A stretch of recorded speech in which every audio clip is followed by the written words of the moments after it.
Isang mapagpalang araw po sa ating lahat. Ako po si Charles at welcome po sa aking daily devotion. Sa araw na ito, tatalakayin natin kung ano nga bang paniniwala ng mga Kristiyano when it comes to evolution, yung Darwin's evolution. Sinasabi dito na yung mga tao daw ay nagmula sa unggoy, ganun-ganun. So ano nga ba? Para sa ating mga Kristiyano, totoo ba yun? Or ano nga bang stand natin doon? So Genesis chapter 1 verse 27 sabi rito, "So God created mankind in His own image, in the image of God He created them, male and female He created them." So sa Tagalog, nilalang nga ng Diyos ang tao ayon sa kanyang larawan. Sila ay kanyang nilalang na isang lalaki at isang babae. So wala tayo sa unang katuruan ng sabi rito, God created science. So marami nagtatalo, marami nagsasabi kung ano nga bang paniniwalaan nila, religion o science. Marami nagsasabi kung ano daw papaniwalaan nila, yung Diyos ba o yung science. Pero kailangan natin malaman na ultimo yung science mismo ay si God ang nagawa. Diyos mismo ang dahilan kung bakit mayroong science. Ginawa yan ng Diyos. Lahat ng narito sa mundo ay ginawa ng Diyos, including yung science. So kumbaga hindi mo maipaghihiwalay Hindi mo maipaghihiwalay na Diyos ba o science? Si God ba o science? Hindi. Kasi nga, ultimo yung science, gawa niya ng Diyos. So sa ikalawang teaching, sabi rito, secular education is not neutral. So kumbaga sinasabi rito na yung science is tinatawag na secular.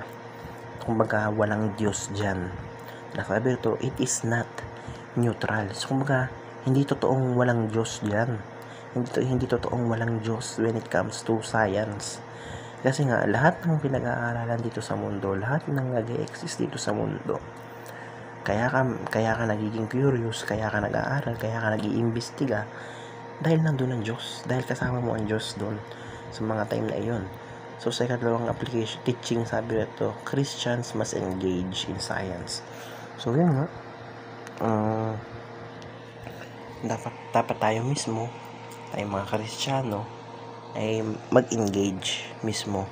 Kumbaga pag-aralan din natin mismo yung science, nang sa ganun matutunan natin, ma-realize natin na meron talagang Diyos. So tayo sa unang application, sabi rito, educate our kids on the foundation of knowledge. So dapat bago tayo mismo ay ini-educate na natin yung mga anak natin bago pa lamang siya pumasok sa school, ganun. So dapat ma-educate na natin na ang tayong mga tao ay hindi nagmula sa mga unggoy, ganun. Sabi, kung mga maaga pa lang, ipaalam na natin or turuan na natin yung mga anak natin kung ano nga ba tayo at kung saan tayo nanggaling. Nasabi rito na i-educate natin yung ating mga anak.